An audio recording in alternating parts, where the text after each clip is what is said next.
Melissa, and this is the Book Break. And today we're talking to an author who I love. She's also an editor, but she has her new debut novel out called AnnaGrey and the Constellations.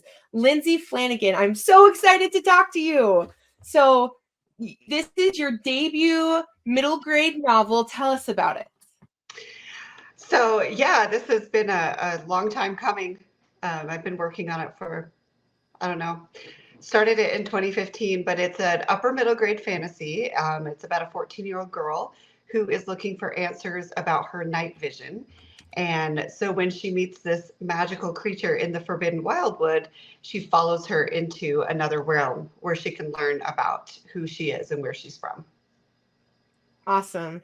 And this character has, she's a little awkward socially. She tries to hide her eyes because they glow in the dark. But I think that kids and middle schoolers, and let's be honest, adults can all relate to feeling a little awkward sometimes in social situations and hiding some of our little idiosyncrasies.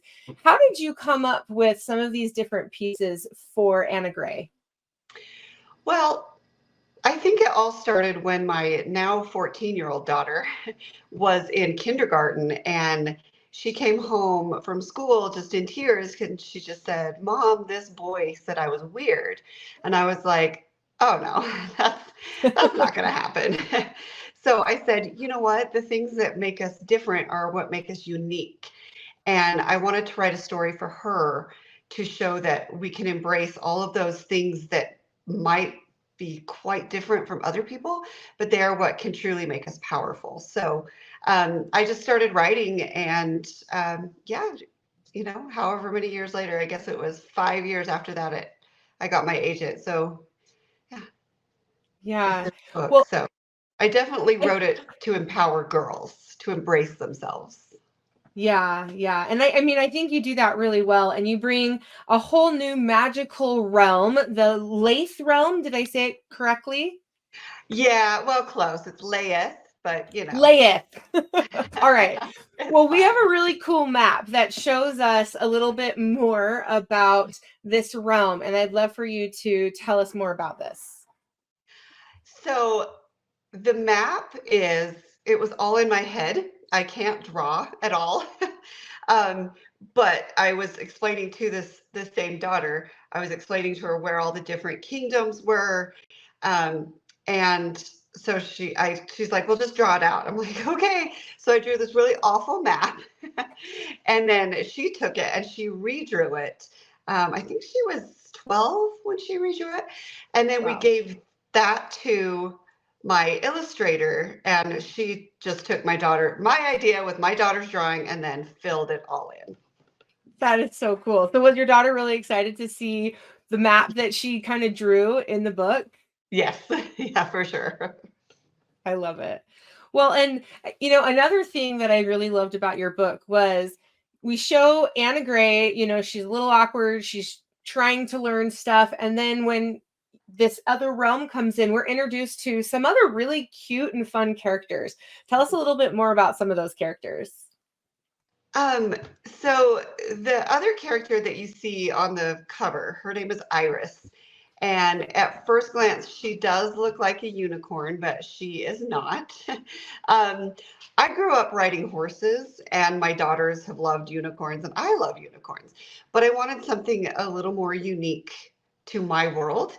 And so I decided to put antlers on her. And I'm sure antlered horses are out there in mythology and folklore. But for me, I wanted her to be part of who I was growing up.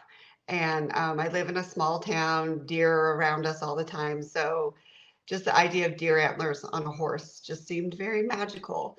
And she is called an Aobanic, and I know that's one of those words that you're like, I'm not sure how to pronounce that. But if you look in the book, I actually have AnnaGrey say it and like sound it out so that you can then pronounce it correctly throughout the rest of the time you're reading it. But it actually comes from the Irish word for unicorn, and it's just kind of based on that word. It does start AO, and then it's like this really long word that I can't pronounce, so I made it up for myself. So Yeah, that's yeah. awesome. Oh, Well, and Yeah, go ahead. I was just going to say my dog decided to join us, even though I That's totally okay. thought I locked them out.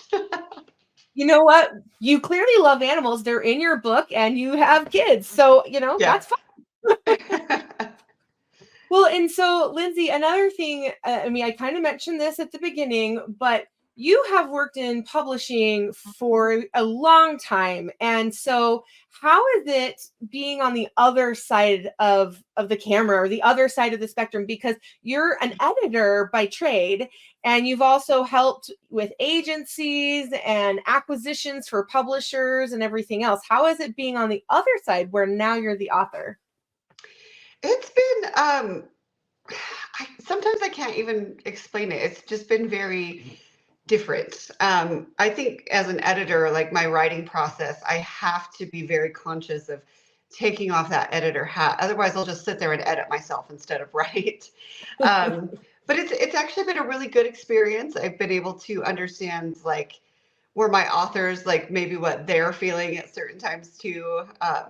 Trying to implement edits, trying to understand how to revise my story to make it better. One thing that maybe it has helped me being an editor is that I know that my editors are coming from a place of wanting to make my story stronger. So, of course, I've had those moments where I was like, oh, I don't want to change that. But then I go, oh wait, as an editor, I know what they're trying to tell me. So it's been good. It's been a little bit, like I said, a little bit hard to kind of like separate the two parts of myself. Um, but I think it's also been very helpful. Yeah, yeah. Well, and I gotta say, I'm imagining that your editors love you because one, you're a great writer, but two, you can kind of look at it from both sides. So I think that's awesome. So, Lindsay, what would be advice that you would have for an aspiring author, or maybe even an aspiring editor? What are some things that you would recommend that they do to prepare for when they're ready for that point in their life? I think my advice is actually for both, especially because of the type of editing I do. I'm a developmental and substantive editor, and so I'm not. I mean, I like grammar, but that's not what I do. I help strengthen stories and help strengthen prose. So my advice is actually kind of both because a developmental and a substantive editor are more creative partners in the process.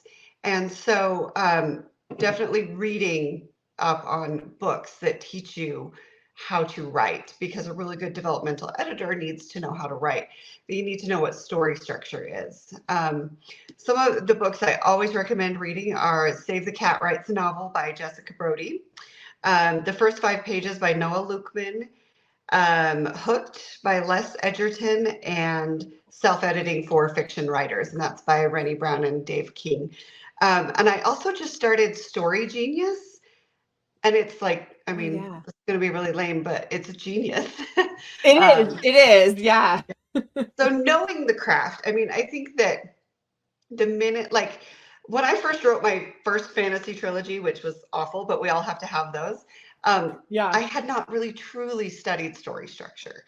And then with this second round, I was like, I'm going to actually study what I'm trying to do. So studying and learning, and I'm continually studying and learning. Yeah. And I think that really shows in your book that you're clearly a professional writer. You know how to do and hit all of those important points and pros and all of that. Well, that's great. And Lindsay, where can our viewers find your book or go online to learn more about you?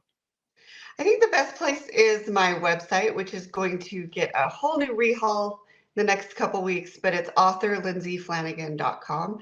I'll have my social links up there and my newsletter and all the information on where you can find the book. Awesome. Well, thank you so much for being here with us today, Lindsay. Thanks, Mel. Always good to see you.